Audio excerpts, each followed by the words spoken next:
Audio Jungle. Alhamdulillah. Wassalatu wassalamu ala Rasulillah Muhammad ibn Abdillah wa ala alihi wa sahbihi wa man wala.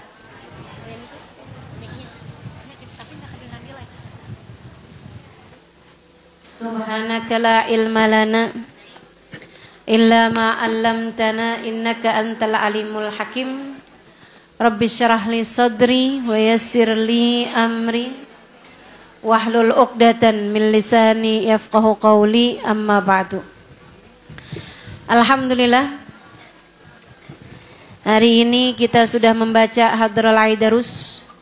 Mudah-mudahan berkahnya sahibul hadrah, berkahnya juga sahibul magam, sahibul hadrah Habib Abu Bakar bin Abdullah Al-Aidarus, sahibul magam Habib Hussein bin Abu Bakar Al-Aidarus. Mudah-mudahan semua hajat-hajat kita diijabah Allah SWT. Badannya biar pada sehat, hatinya biar pada lapang, rezekinya biar pada lancar, yang halal, yang thayyib, yang berkah insyaallah. Mudah-mudahan apa yang jadi hajat-hajat kita semuanya dijabah Allah Subhanahu wa taala insyaallah. Amin ya rabbal alamin. Ada banyak cara-cara untuk kita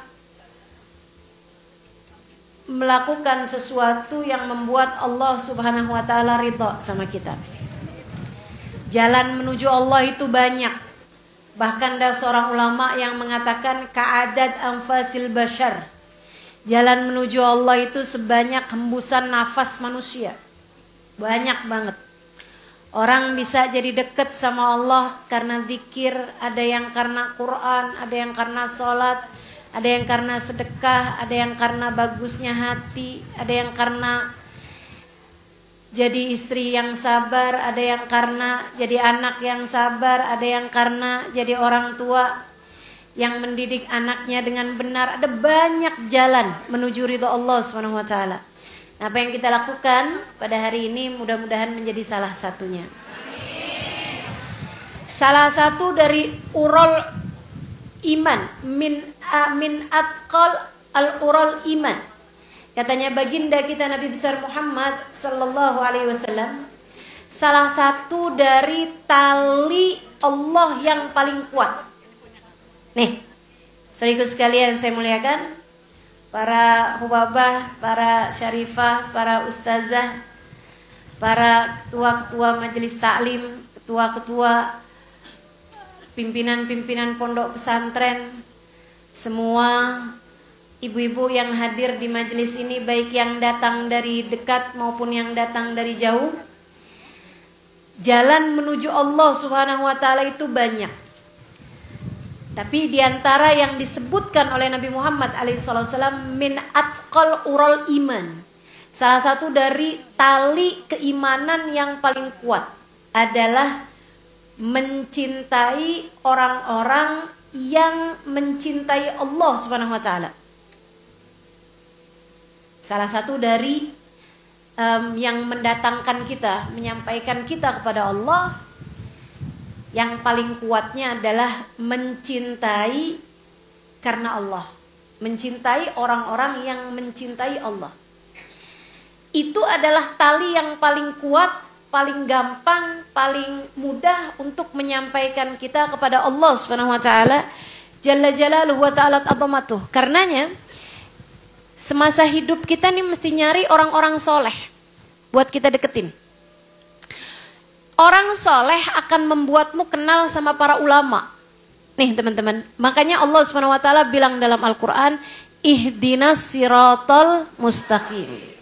Ya Allah, tempuhkanlah untuk kami jalan yang lurus.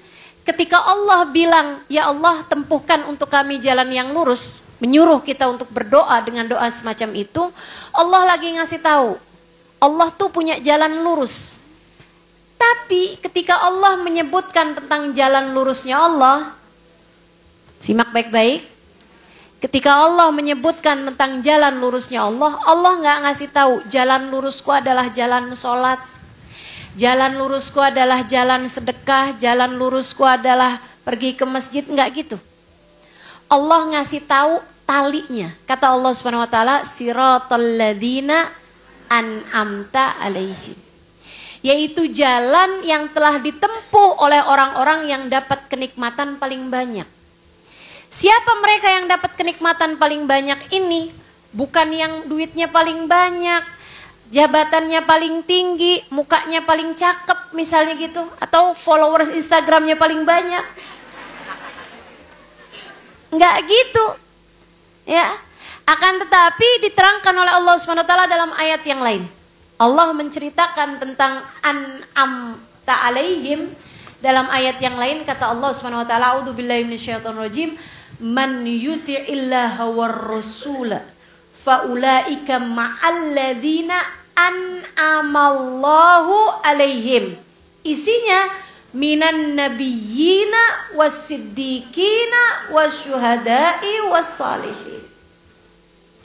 Siapa yang taat kepada Allah dan Rasulnya bakal dikumpulkan dengan orang-orang yang dapat nikmat dari Allah paling banyak. Siapa mereka ya Allah? Para nabi, para wali, para ulama dan pejuang dalam Islam, para syahid, dan orang-orang soleh. Itu urutan dari Allahnya tuh yang paling dekat para nabi, kemudian para wali, di bawahnya para ulama, kemudian di bawahnya lagi para orang-orang soleh. Nah kalau dari kita nih, dari bawah nih, kita nggak bisa nyampe ke sana kecuali lewat jalan itu juga. Tapi urutannya diganti kalau dari kita. Kita mesti nyari orang-orang soleh. Orang-orang soleh, orang-orang baik yang menjalankan ajaran agama Islam dengan benar akan bikin kita jadi kenal sama para ulama. Para ulama bakal bikin kita jadi kenal sama para wali. Para wali akan bikin kita jadi kenal sama para nabi. Itu urut-urutannya. Kita mesti nyari orang-orang soleh. Kita mesti kumpul sama orang-orang soleh. Orang soleh akan bikin kita kenal sama para ulama-ulama. Karena orang soleh kumpulnya di mana kira-kira? Di majelis. Di majelis membuatmu kenal sama para ulama. Orang yang bisa ngasih tahu jalan yang mestinya ditempuh. Para ulama kumpulnya yang mereka ceritakan siapa kalau bukan para kekasih-kekasih Allah, para wali-walinya Allah. Kamu nyimak tentang kisahnya para wali di mana kira-kira? Di majelis. Nah, para wali-wali inilah, mereka adalah orang-orang yang hidup ataupun mati bisa menyambungkan talimu kepada Nabi Muhammad Sallallahu alaihi wasallam. Itu baru bener jalannya. Itu baru nyambung. Ibarat listrik tuh baru bisa bener tuh hidup tuh, nyala tuh. Tapi kalau misalnya jalannya nggak lewat itu, misalnya belajarnya di mana? Mbah Google,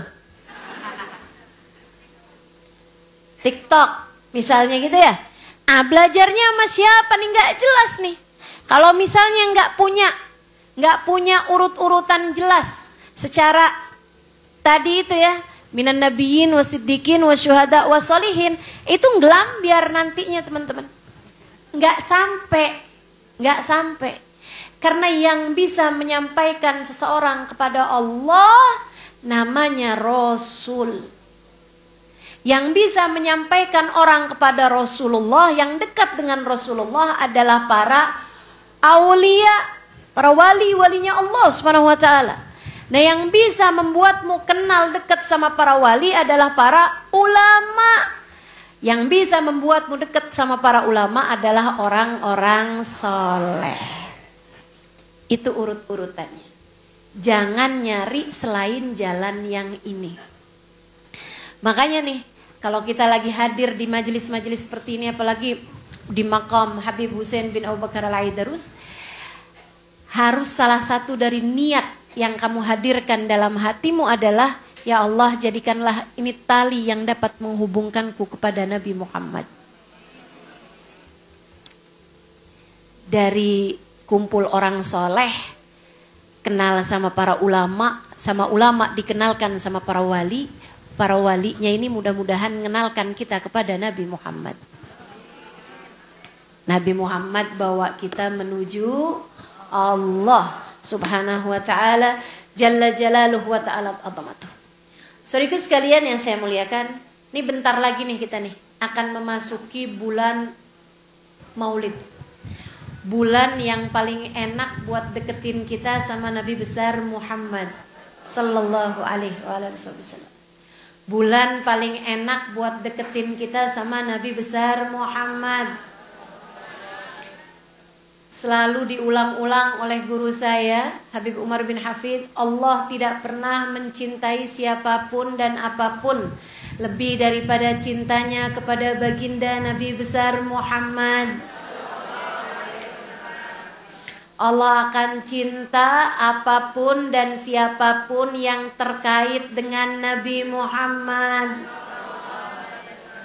Allah akan sayang sama siapapun dan apapun yang pernah punya ikatan dengan Nabi Muhammad. Ya Allah, teman-teman saudariku sekalian, enggak usah yang lain-lain, sekedar pelepah kurma, sekedar pohon kurma, jad'ah. Wa haninal jad'il ladhi huwa min khawarikil adat, kata Habib Ali Habsyi. Haninal jad'ah. Jad'ah itu ada pohon kurma dulu dibikin jadi mimbar. Waktu Nabi Muhammad awal-awal di Madinah itu dibikinin mimbar. Mimbarnya itu bentuknya ala kadar dari pohon kurma, buat Nabi Muhammad itu sandaran di pohon tersebut itu ketika beliau menyampaikan khutbah Jumat dan khutbah-khutbah yang lain. Satu waktu ketika Nabi Muhammad sudah mulai sepuh, orang-orang terus kesian gitu menabi kalau khutbah kok berdiri gitu kan. Ya udah deh, kita bikinin aja mimbar yang ada kursinya. Jadi Nabi Muhammad kalau khutbah bisa duduk. Gitu. Kan memang biasanya orang kalau udah mulai tua dikasih kursi kayak saya. Iya kan, kasih kursi kan. Nah itu ternyata ada sunnahnya itu. Jadi para sahabat dulu tuh bikinin kursi itu buat mimbarnya Nabi Muhammad alaihi wasallam. Dibuatkanlah kursi bagus, mimbar cakep. Nah tuh si yang dulu tuh mimbar yang lama ditaruh gitu aja di pinggiran masjid, di dalam tapi di pinggiran gitu. Sampai satu hari saat lagi khutbah Jumat, Nabi Muhammad tiba-tiba dengar suara tangisan. Dan bukan cuma Nabi yang dengar, semua sahabat yang ada di masjid tersebut mendengar suara rintihan, hanin, rintihan tangisan. Sedih banget gitu. Orang pada noleh satu sama lain, siapa sih ini yang merintih-rintih? Siapa sih ini? Suaranya kok sedih banget, kesian banget, kayak orang lagi luka, kayak orang lagi menderita gitu, rintihannya menyayat hati sekali. Tapi mereka nggak tahu suara rintihan itu dari mana, sampai selesailah Nabi menyampaikan khutbahnya. Habis selesai Nabi menyampaikan khutbah, sebelum Nabi Muhammad sholat Jumat, Nabi Muhammad mendekati pelepah kurma tersebut. Ama Nabi ditanya, "Ma'abkaki ya jad'ah?" Apa yang membuatmu menangis, wahai sepotong pohon kurma? Apa yang bikin kamu nangis? Dia pun bilang, Rasul, dulu tuh saya senang banget. Tiap sebelum hari Jumat tuh saya udah berdebar-debar menantikanmu wahai Rasulullah. Menantikanmu, engkau akan memegang aku, engkau akan berada di dekatku wahai Rasulullah. Aku menjadi sandaran tempatmu bersandar ketika khutbah. Akan tetapi Jumat ini wahai Rasulullah, sesudah mereka membuatkan mimbar yang baru, engkau pun sudah tidak lagi bersama denganku. Sedih benar saya Rasul, sedih benar. Nabi bingung. Ini teman-teman, ini cerita-cerita kayak gini nih perlu iman untuk percaya. Bukan begitu? Tapi saya kasih tahu. Ini adalah salah satu dari hadis yang mutawatir. Apa itu hadis mutawatir? Nih, kalau nggak ngerti ilmu hadis, dia, oh doif nih pasti nih, kagak ngerti dia. Hadisnya namanya hadis mutawatir. Hadis mutawatir itu hadis sahih di tingkatan yang paling tinggi kesahihannya. Kenapa hadis tersebut bisa mencapai maqam mutawatir? Itu adalah hadis yang diriwayatkan lebih dari 40 orang sahabat. Salah satunya hadis ini. Yang meriwayatkan hadis ini lebih daripada 40 orang. Jadi kalau 40 orang bercerita yang sama, lebih daripada itu, 100 orang, 200 orang, 1000 orang cerita dengan cerita yang sama, ya kan udah gak mungkin bohong lagi gitu. Itu namanya hadis mutawatir. Dikisahkan hadis ini oleh lebih dari 40 orang sahabat. Sehingga sekalian yang saya muliakan, semua sahabat mendengar rintihan tangisannya Jad'ah. Sampai kemudian Nabi Muhammad bilang, kalau begitu berhentilah menangis, aku ingin menawarimu sesuatu. Kata Nabi, maukah kamu aku tanam kembali di dekat masjid ini, kemudian darimu tumbuh dahan lagi, tumbuh buah lagi, buah kurma yang akan terus dipanen sampai hari kiamat. Kamu mau begitu? Atau kamu mau aku kuburkan di dekat masjid sini, nanti di hari akhirat kamu akan menjadi salah satu dari kebun, salah satu dari pohon kurmaku di surga. Apa yang dia pilih? Rasul, kalau gitu kuburkan saja aku di sini, agar aku dapat menjadi salah satu dari pohon kurmamu kelak di surga. Sayyidina Ali Zainal Abidin alaihi ridwanallah. Sayyidina Ali ini bin Husain bin Fatimah bintun Nabi sallallahu alaihi wasallam. Cucu dari cucunya Nabi Muhammad sallallahu alaihi wasallam. Ini Sayyidina Ali, anak dari cucunya Nabi Muhammad, ya. Berarti cicit ya. Cicitnya Nabi kita Muhammad alaihi wasallam, Sayyidina Ali Zainal Abidin. Tiap kali cerita hadis ini beliau nangis. Gak berhenti nangisnya. Jika ditanya, kenapa engkau menangis demikian rupa wahai Sayyidina Ali? Sayyidina Ali menjawab, ya Allah, tuh pohon kalaupun gak ketemu menabi di akhirat, dia juga gak bakalan disiksa sama Allah. Tuh pohon kalaupun gak barengan sama Nabi Muhammad di akhirat, dia juga gak kenapa-napa. Tapi kita nih, kalau nggak sampai barengan sama Nabi Muhammad di akhirat, di mana tempat kembali kita? Ya Nas, di mana tempat kembali kita? Kalau kita nggak barengan sama Nabi Muhammad, artinya tempat balik kita adalah di dalam neraka. Naudzubillah min dzalik. Tidakkah sebaiknya kita mesti mikirin gimana caranya biar kita di hari akhirat nanti bisa barengan sama Nabi. Apapun aja yang berkaitan sama Nabi dicinta sama Allah, bahkan sampai ke batang kurma. Tuh di Jordan sana saya pernah sampai tahun 2016. Saya pernah sampai di Jordan, ada satu daerah. Di sana terdapat pohonnya tuh gede banget, kayak seukuran rumah gitu. Dahannya lebat banget teman-teman sekalian, lebat banget dahannya. Itu pohon umurnya udah lebih dari 15 abad, udah 1500-an tahun lebih si pohon itu. Dibiarkan Allah Subhanahu wa ta'ala sama para ilmuwan, sama para orang-orang disebutnya sebagai syajarah sahabi, pohon sahabat. Kenapa gitu?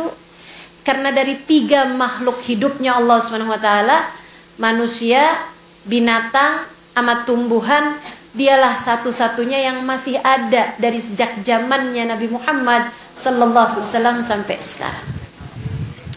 orang udah nggak ada lagi yang sisa, kecuali mungkin Nabi Allah Khidir alaihi salam. Tapi kan kita nggak ketemu sama Nabi Khidir. Binatang, ya saya juga nggak tahu. Tapi kayaknya semua yang hidup sezaman sama Nabi Muhammad, lihat Nabi Muhammad udah mati semuanya binatang-binatangnya. Nah ini pohon satu ini nih, dulu adalah pohon yang sering kali disandari oleh Nabi Muhammad alaihissalam setiap kali beliau bepergian membawa barang dagangan Sayyidah Khadijah ke negeri Syam. Pokoknya tiap kali rutenya ke arah sana, Nabi pasti tuh senderannya di bawah pohon itu tuh. Terus saja. Masya Allah, Masya Allah. Ditetapkan sama Allah Subhanahu Wa Taala, diabadikan sama Allah Subhanahu Wa Taala, dijaga sama Allah Subhanahu Wa Taala. Bahkan kabarnya sampai kalau lagi musim kering tuh Allah kasih air di sekitar situ. Kalau lagi musim kering ada airnya di sekitar situ. Jadi pohonnya tetap hidup sampai di zaman sekarang ini. Itu pohon teman-teman, pohon.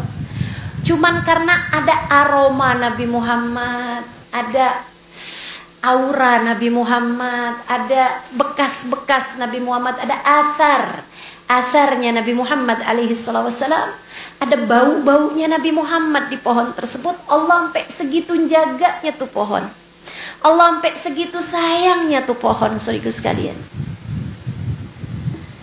Ini padahal makhluk-makhluk yang maksudnya yang secara kasat mata kan bukan yang kayak kita bisa berzikir, bisa bersolawat gitu.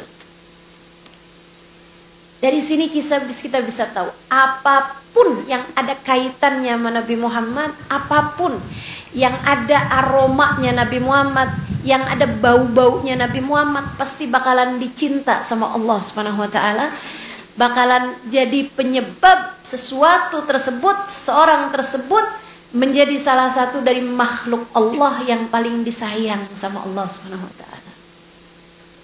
Kota kayak begitu, Mekah, Madinah, jadi paling dicinta sama Allah. Sahabat juga kayak gitu, yang hidup di zamannya Nabi. Saudaraku sekalian saya muliakan, siapa yang paling mulia?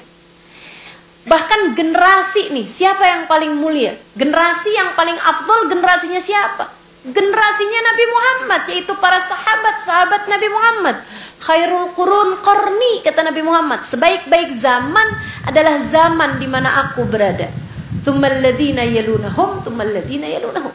Kemudian yang berikutnya zamannya tabi'in, kemudian zamannya tabi'in. Apapun aja yang dekat sama Nabi Muhammad jadi bercahaya, jadi tercinta, jadi disayang sama Allah Subhanahu Wa Taala. Sayyidina Abu Bakar jadi paling dicinta sama Allah karena Nabi Muhammad. Kata Sayyidina Abu Bakar, aku pandangi Nabi Muhammad lagi dan lagi. Aku liatin Nabi Muhammad dari ujung kepala sampai ke ujung kakinya. Aku pandangi terus Nabi Muhammad dari atas sampai bawah, dari atas sampai bawah. Kalian tahu apa yang aku rasa? Seluruh diriku kepadanya dipenuhi dengan cinta. Sepenuh diri, bukan sepenuh hati. Diriku sepenuhnya kepada Nabi Muhammad dipenuhi dengan cinta. Sayyidina Abu Bakar paling cinta sama Nabi Muhammad, makanya paling disayang sama Allah Subhanahu Wa Taala. Sayyidina Umar cinta sama Nabi Muhammad, makanya dicinta sama Allah. Sayyidina Uthman cinta sama Nabi Muhammad, dicinta sama Nabi Muhammad, makanya disayang. Sayyidina Ali cinta sama Nabi Muhammad, dicintai sama Nabi Muhammad, makanya disayang sama Allah.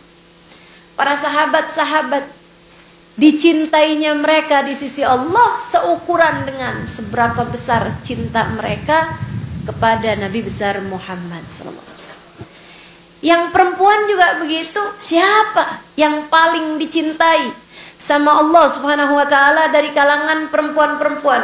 Gak lain gak bukan, innaki ya Fatimah sayyidah nisa ahlil jannah.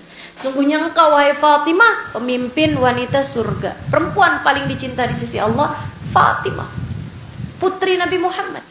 Sebab Nabi Muhammad mengatakan tentangnya, Fatimah bid'atun minni, Separuh aku adalah Fatimah. Fatimah adalah separuh aku, kata Nabi Muhammad. Gimana nggak paling dicinta sama Allah kalau Nabi menisbatkannya dengan nisbat sebegitu besarnya. Selain Sayyidah Fatimah siapa? Sayyidah Khadijah radhiyallahu ta'ala anha warḍaha. Yang Nabi Muhammad mengatakan tentangnya ruziktu hubbaha. Aku diberi rezeki oleh Allah Subhanahu wa taala berupa rasa cinta kepada Khadijah. Aku dirizkikan Allah rasa cinta kepada Khadijah. Selain Sayyidah Khadijah siapa? Sayyidah Aisyah. Perempuan menyenangkan, cerdas, luar biasa, selalu bikin senang hati Nabi Muhammad alaihissalam.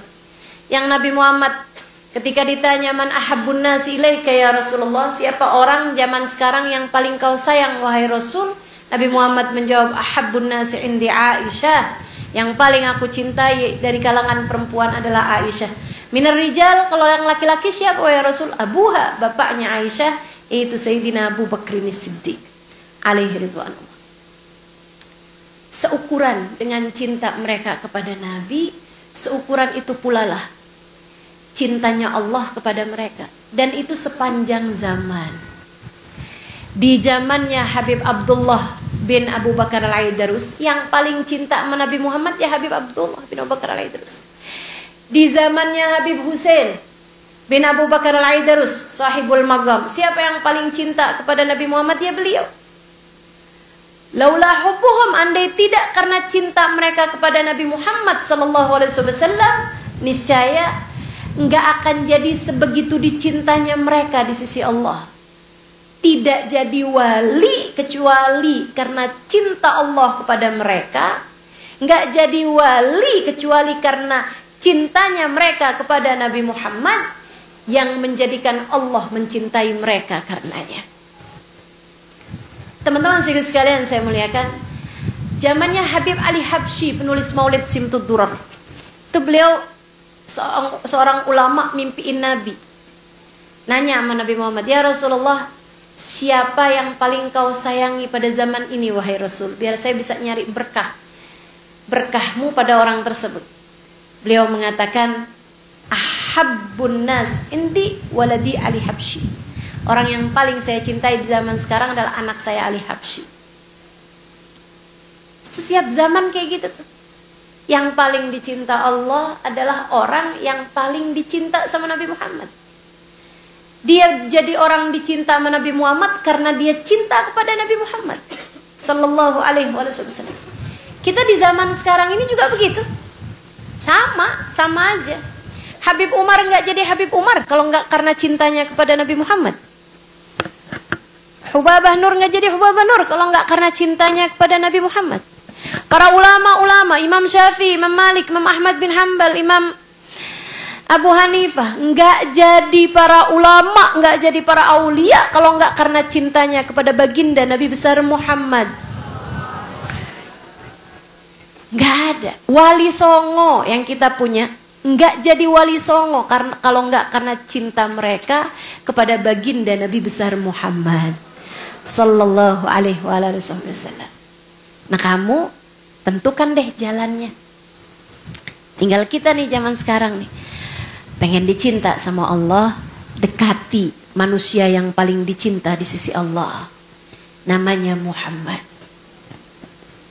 Namanya baginda Nabi besar Muhammad sallallahu alaihi wa ala alihi wasallam. Kita udah dekat sama bulannya. Kata Habib Umar bin Hafid, bulan yang paling enak buat deketin Nabi Muhammad sallallahu alaihi wasallam.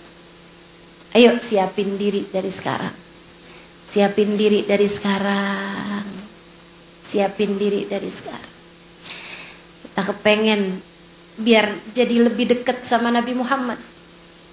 Kita kepengen nih jangan sampai berlalu Rabiul Awal, Rabiul Tsani. Mungkin kayak tahun-tahun yang lalu. Berlalu lagi Rabiul Awal, berlalu lagi Rabiul Tsani, tangganya nggak naik-naik. Jangan sampai itu terjadi lagi di tahun ini. Biar tangga kita, tangga cinta kita kepada Nabi Muhammad kita naikin. Tangga demi tangga, tangga demi tangga kita daki sampai mudah-mudahan kita sampai kepada baginda kita Nabi besar Muhammad. Nabi itu alhamdulillah, alhamdulillah, tsumma alhamdulillah. Orang yang gampang buat didekati. Saudaraku sekalian, kamu kalau lihat orang dunia sekarang ini, orang di dunia sekarang ini, semakin besar, semakin tinggi, tambah semakin susah didekati, bukan? Iya kan? Semakin besar, semakin susah didekati. Akan tetapi baginda kita Nabi besar Muhammad sallallahu alaihi wasallam, nggak ada lain, nggak ada manusia lain lebih besar daripada Nabi Muhammad. Sebab nggak ada manusia lain yang namanya bersanding, bahkan nggak ada makhluk lain namanya bersanding dengan nama Allah selain Nabi kita Muhammad sallallahu alaihi wasallam. Nggak ada. Di pintu-pintu surga ketulisnya Allah Muhammad. Di tiang-tiang aras ketulisnya Allah Muhammad. Di mana-mana ketulis Allah Muhammad. Wa rafa'na laka dzikrak, dan telah kami tinggikan namamu wahai Muhammad. Enggak ada yang lebih dicintai Allah daripada Nabi besar Muhammad. Enggak ada manusia lebih besar, lebih agung daripada Nabi kita Muhammad sallallahu alaihi wasallam. Tapi alhamdulillahnya Nabi Muhammad tuh gampang dideketinnya. Yang kayak saya, yang kayak kamu bisa deketin Nabi Muhammad. GR gak sih? Saya iya. Gede hati saya kalau inget ini. Besar hati saya setiap kali mengingat, bahkan yang kayak saya boleh buat deket sama Nabi Muhammad. Bahkan yang kayak kita, yang bolak-balik taubat dari dosa tapi kembali mengulanginya. Buat yang kayak kita yang bolak-balik ngomongin orangnya lebih panjang daripada ayat-ayat Al-Quran yang kita baca. Betul? Yang kayak kita nih, modelan kayak begini nih, masih boleh lo deketin Nabi Muhammad. GR apa enggak tuh?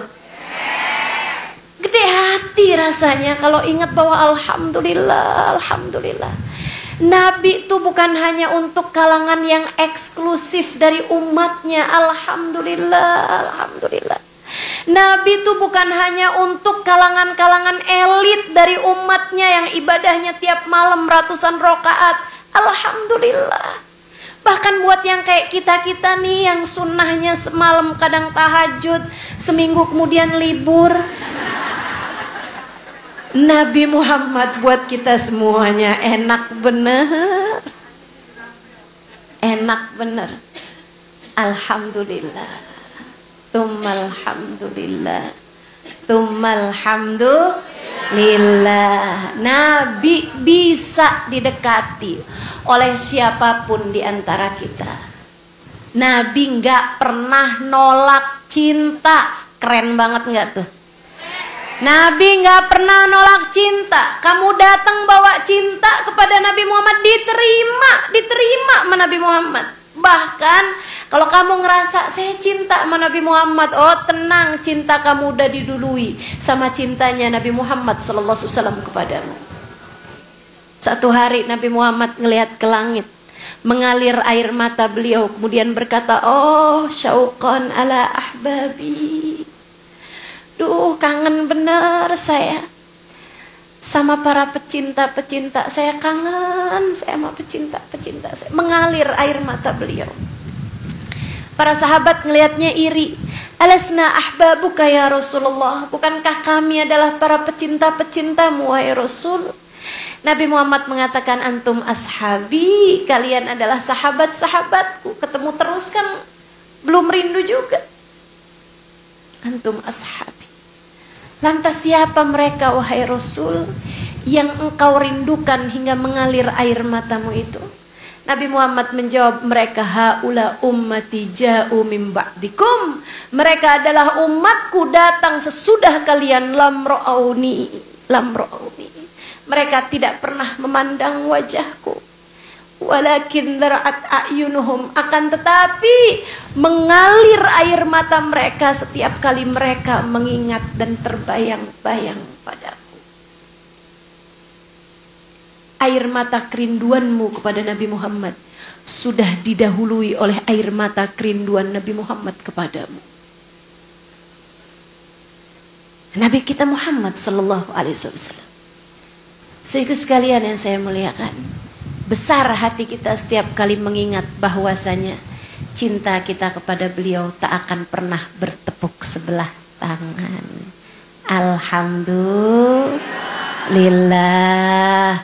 Alhamdulillah. Bu, yang gak hafal banyak hadis, yang gak ngerti bahasa Arab kecuali ana ente fulus,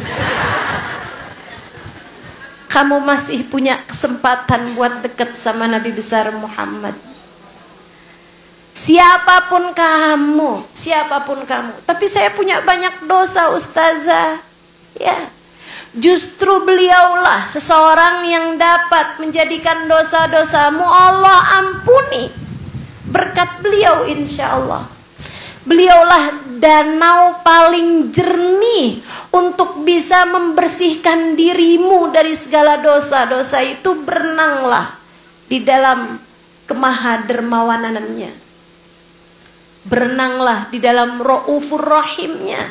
Bukankah Allah SWT mengatakan tentangnya wabil mu'minina raufun rahim. Terhadap orang mukmin beliau rauf, penuh sayang, rahim. Rauf enggak tegaan, rahim penuh sayang. Maka Nabi Muhammad alaihissalam ini andalan kita nih, senjata kita. Jangan sampai kita kelewatan, jangan sampai kita nggak kebagian, jangan sampai kita tertolak. Ini bentar lagi bulannya nih, ada 4 hal yang mesti kita perhatiin, teman-teman saya sekalian. Di bulan Rabiul Awal, Rabiul Tsani, ada 4 hal yang saya mau mengingatkan teman-teman untuk perhatiin lagi deh 4 hal ini. Apa itu? Yang pertama, coba cari tahu lagi sejarah Nabi Muhammad sallallahu alaihi wasallam. Dengerin lebih banyak kisahnya Nabi Muhammad, baca lebih banyak cerita tentang Nabi Muhammad sallallahu alaihi wasallam. Dengerin kajian-kajian di mana-manapun yang membuatmu mengingat Nabi Muhammad sallallahu alaihi wasallam dan dapat membayang-bayangkan Nabi Muhammad alaihi wasallam, terutama kitab-kitab ataupun buku-buku ataupun kajian-kajian yang disampaikan oleh orang-orang yang cinta. Karena cinta itu urusan rasa. Rasa itu bisa ditularkan oleh orang yang sudah punya rasa.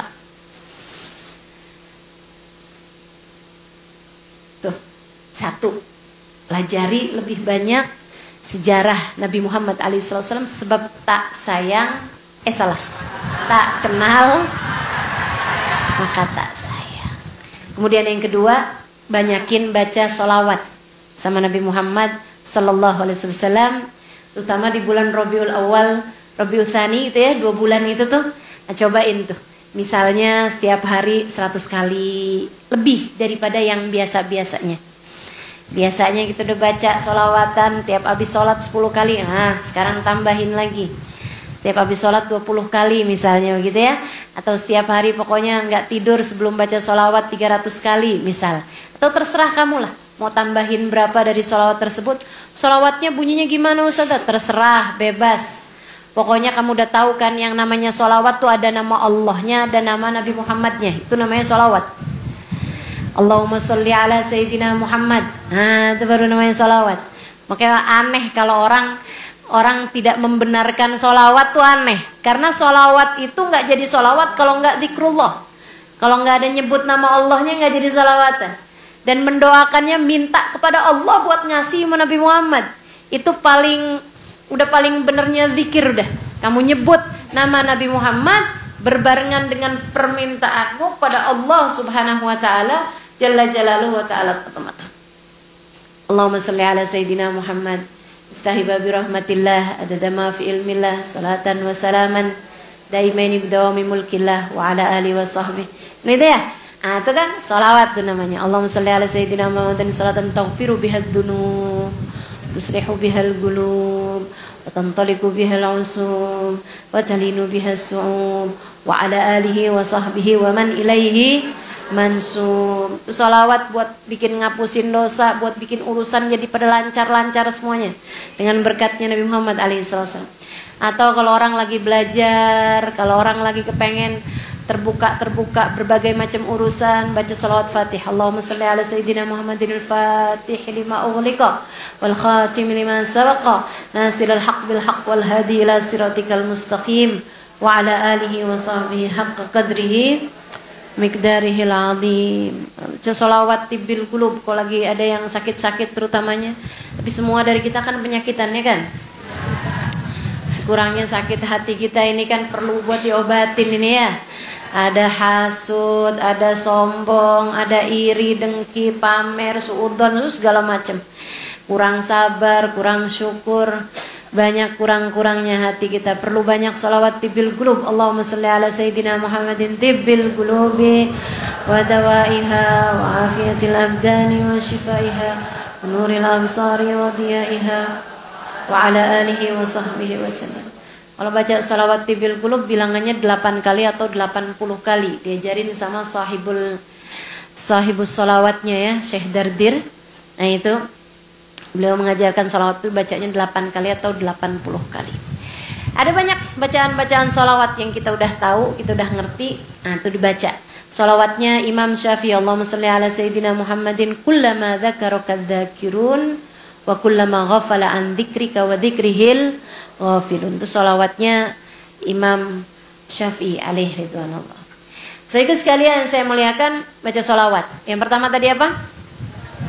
Pelajari sejarah hidupnya Nabi Muhammad alaihissalam. Yang keduanya perbanyak baca salawat pada Nabi Muhammad. Yang ketiganya periksa lagi sunnah-sunnahnya Nabi Muhammad yang kita mampu untuk tidak kita tinggalkan. Kalau kemarin-kemarin mungkin rada-rada lupa makan sambil berdiri, gitu kan? Makan pegangnya tangan kiri. Nah, ini periksa lagi sekarang. Setiap kali ini langsung ingat, langsung duduk, ya. Masuk rumah pakai kaki kanan, keluarnya kaki, kamar mandi kaki, keluarnya kaki. Sunnah-sunnah yang kecil-kecil yang kita nggak berasa ngamalinnya, yang kita anggapnya memang bisa buat kita lakukan. Saudara sekalian saya muliakan, sebab sebenarnya nggak ada yang kecil dari sunnahnya baginda Nabi Muhammad alaihissalam. Sekedar minum nih saya kasih tahu ya. Saya minum pakai pegang tangan kanan. Kemudian saya awali dengan Bismillahirrahmanirrahim. Saya ulangi lagi Bismillahirrahmanirrahim. Bismillahirrahmanirrahim. 3 kali minumnya. Kemudian habis selesai minum saya bilang alhamdulillahilladzi ja'ala hadzal ma'adban furatan bifadlihi wa lam yaj'alhu milhan ujajan bidunubina. Ya Allah, makasih Engkau jadikan air ini tawar dan mudah didapat dengan rahmat-Mu ya Allah, tidak menjadikan air ini asin ataupun susah didapat karena dosa-dosa kami. Bisa aja kalau kita kebanyakan dosanya nih Allah akan abisin air di atas muka bumi, susah setengah mati kita membuat minum. Teman-teman sekalian saya muliakan, saya minum dengan cara tadi itu. Saya minum dengan cara tadi itu. 3 kali tegukan, tidak bernafas dalam air, masing-masing tegukan diawali dengan bismillah, bismillahirrahmanirrahim atau bismillah gitu ya. Kemudian diakhiri sesudahnya dengan bacaan doa yang tadi saya baca. Itu air tersebut sepanjang saya minum tadi itu dosa berguguran dari saya. Habis itu selama air tersebut ada di dalam perut saya tidak akan ditakdir berbuat dosa. Penjagaan buat diri saya dari dosa-dosa, terutama dosa-dosa besar. Itu jadinya selama air tersebut ada dalam perut saya aman tuh dari mengerjakan maksiat-maksiat yang besar-besar. Saudara sekalian yang saya muliakan, kalau setiap kali kita minum dengan cara itu, betapa enaknya kita nih hidup nih. Maka itu yang saya bilang bahwa sunnahnya Nabi Muhammad tuh nggak ada yang kecil, semuanya gede. Karena bahkan yang kita anggap kecil aja nggak kecil di mata Allah Subhanahu Wa Taala, nggak kecil di mata Allah Subhanahu Wa Taala. Jadi yuk periksa lagi. Saya nggak bilang sunnah-sunnah yang besar-besar buat kita ikutin. Kita mah udah nggak mungkin banget dah. Nabi Muhammad tuh bangun malam hingga bengkak telapak kakinya. Siapa kita yang bisa begitu? Ya kan? Kita mah bengkak karena asam urat. kolesterol, bengkak karena kepanjangan tahajud, nggak percaya saya. Maaf, nggak percaya saya. Sehingga sekalian saya muliakan, tuh baginda kita Nabi besar Muhammad alaihissalam. Hati nggak pernah menyimpan kebencian terhadap siapapun. Siapa di antara kita yang bisa kayak begitu? Nabi Muhammad yang bisa kayak gitu. Tapi sunnahnya Nabi Muhammad yang kecil-kecil nih kita bisa nih kerjain. Insya Allah belajaran, ya belajar. Insya Allah. Kemudian yang terakhir, tekan satu tadi ya. Pelajari sejarah. Kemudian yang kedua, baca salawat. Ketiga, periksa sunnah Nabi Muhammad. Hidupkan sunnah Nabi dalam kehidupan kita, dalam rumah tangga kita. Kemudian yang keempatnya, yang terakhir, hadiri majelis-majelis maulid. Ya kan? Sirnya beda teman-teman. Hadir. Ustazah kan kalau bukan bulan maulid juga banyak tuh baca maulid. Iya, tapi beda. Itu kan baca maulid dalam rangka kajian. Kalau ini merayakan maulid Nabi Muhammad sallallahu alaihi wasallam. Kajiannya dalam rangka merayakan maulidnya Nabi Muhammad alaihi wasallam. Yuk kita hadiri dengan adab, ya. Majelis-majelis maulidnya dihadiri dengan melaksanakan adab-adabnya majelis. Datang dengan benar, datang dengan niatnya yang benar, nggak peduli tempat duduknya dimanapun. Urusan nih saya kasih tahu ya, maulid itu yang VIP. Saya kasih tahu nih, orang hadir majelis maulid itu yang VIP, yang paling dekat sama Nabi Muhammad. Yang paling dekat sama Nabi Muhammad itu urusannya bukan posisi tempat duduk, tapi urusan posisi hati. Jadi kamu mau duduknya dimanapun, kalau hatimu sambung sama Nabi Muhammad, ya kamu VIP. Akan tetapi walaupun kamu udah duduk yang paling depan, sampai jerawat ustazahnya kelihatan, misalnya gitu, udah jelas banget gitu kan depan mata nih gitu. Teman-teman saudaraku sekalian saya muliakan, kalau kamu hatinya nggak kepada Nabi Muhammad alaihi wasallam, nggak ada, dikit banget yang didapat gitu. Jadi urusannya bukan urusan posisi tempat duduk, urusannya adalah urusan posisi hati. Yang duduk di belakang, di dekat pohon, tapi hatinya sambung sama Nabi Muhammad. Hadir, berasa nabinya deket. Jagain adabnya sepanjang majelis, kayak lagi ada di Raudhah Asy-Syarifah, kayak bahkan lagi ada di hadapan Nabi Muhammad, kayak bahkan lagi ada di padang mahsyar ketika nanti waktunya ketika Nabi Muhammad menggiring umatnya. Yang kayak begituan itu yang paling dipandang Allah dengan pandangan penuh cinta. Yang kayak begituan tuh yang jadi penyebab majelis maulidnya diterima sama Allah Subhanahu wa taala. Dengan berkatnya dia bahkan bisa jadi majelis maulid semuanya diterima Allah Subhanahu wa taala. Bawa adab kalau hadir di majelis maulid, zahiran wa batinan. Adab zahir juga dibawa. Jangan hadir belum sikatan gigi. Jangan hadir belum mandi, begitu kan? Nah itu adab-adab secara zahir. Pastikan tidak ada yang terganggu dengan aroma kita, gitu kan? Pastikan juga bahwa adab-adab yang zahir tuh, misalnya kalau udah tahu waktunya itu majelisnya itu sampai dengan siang, ya kalau gitu jangan sampai kamu nggak makan apa-apa yang akhirnya jadi lemes pingsan, ngerepotin panitia. Masing-masing ngertiin, tauin dirinya sendiri, kan begitu ya? Nah, itu salah satu dari adab-adab yang mesti kita pikirin. Jangan buang sampah sembarangan, kita jagain majelis-majelis kita itu. Kemudian juga jangan ketinggalan barang-barang, gitu ya. Nah, kalau mau inian tuh sendal, bawa tempat sendal gitu teman-teman. Jangan sampai tuh kayak majelis maulid saya yang majelis kapan saya itu di Istiqlal. Habis selesai katanya pengurus Istiqlalnya, majelisnya Ustazah Halimah bagus, rapi, alhamdulillah lancar. Cuman sayang banget tuh katanya, habis selesai majelis kami ngangkut 2 truk sandal. yang ketinggalan. Jadi sandalnya ada 2 truk. Itu pasti kan nggak ada yang sengaja-sengajaan. Pasti karena naroknya di mana habis itu lupa. Masuk pintu mana, keluarnya pintu yang mana. Nah itu kan kita nggak ngerti nih kadang-kadang. Makanya hadir majelis maulid ingat bawa tempat sandal. Jangan sampai juga sandalnya kotor-kotor kemudian deketan menasi uduk kan gitu. Jadi nah itu ada sendalnya, ada apanya semuanya udah kita rapiin, kita siapin biar berkahnya majelis mudah-mudahan bisa kita dapatkan insya Allah. Jadi majelis yang tempat Allah SWT memandang kita dengan pandangan penuh rahmat, berharap jadi majelis Nabi Muhammad memandang kita dengan pandangan penuh kasih sayang. Ya insya Allah mudah-mudahan bisa kita hadiri majelis-majelis maulid kita. Dan juga ada satu hal yang harus saya sampaikan juga. Oh ya, majelis maulidnya, majelis maulid di luar Batang ini yang laki-laki tanggal 29 September. Saya umumkan ini hari Minggu ya, laki-laki 29 September, bukan buat yang perempuan biar hadir juga kagak. Yang perempuan jangan hadir di acaranya majelis laki-laki.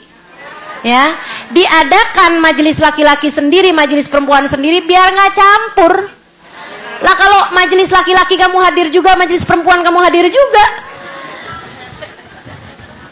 kesian kan laki-lakinya. Jangan deh Bu, jangan ya. Majelis yang laki-laki 29 September. Kemudian majelis perempuan tanggal 1 Oktober. Ya, majelis yang perempuan diadakan pada tanggal 1 Oktober. Ini untuk yang di luar Batang. Nah, saya sendiri juga mau mengundang ibu-ibu jamaah semuanya untuk hadir di majelis saya pada tanggal 6 Oktober. Tempatnya insya Allah di Masjid Raya Istiqlal, di Masjid Istiqlal. Mudah-mudahan semuanya dapat berkahnya, tidak terhalang darinya dan bisa jadi orang-orang yang lebih dekat dengan Nabi Muhammad insya Allah. Rabbana zalamna anfusana wa illam taghfir lana wa tarhamna lanakunanna minal khasirin. Kita bacakan Fatihah untuk Syarifah Fadlun binti Hamid Al-Hamid. Anallaha yaghfir laha wa yarhamha wa yatawashabir mal maghfirah. Juga ada abang ipar saya baru meninggal dunia, Muhammad bin Sadiq Al-Bahar Al-Haddar. Anallaha yaghfir lahum wa yarhamhum wa yatawashabir mal maghfirah. Kita niatkan juga arwah keluarga kita yang sudah meninggal dunia. Anallaha yaghfir lahum di dunia wal akhirah. Al-Fatihah. A'udzubillahi minasyaitonir. Alhamdulillahirabbil alamin arrahmanir rahim maliki iyyaka na'budu wa iyyaka nasta'in ihdinas siratal mustaqim siratal ladzina an'amta 'alaihim ghairil maghdubi 'alaihim waladdallin amin. Taqabbalallahu minna wa minkum, taqabbal ya karim. Saya akan berziarah, yang di sini tetap di sini, tetap diam di sini, ikutin ziarah saya. Nanti insyaallah saya akan minta semuanya untuk berdiri untuk kita berziarah bersama-sama. Sekali lagi posisi tidak menentukan prestasi ya. Ibu mohon ketenangan ya untuk tetap duduk di posisinya masing-masing. Walafu minkum. Semua jamaah baik yang berada di dalam ataupun di luar.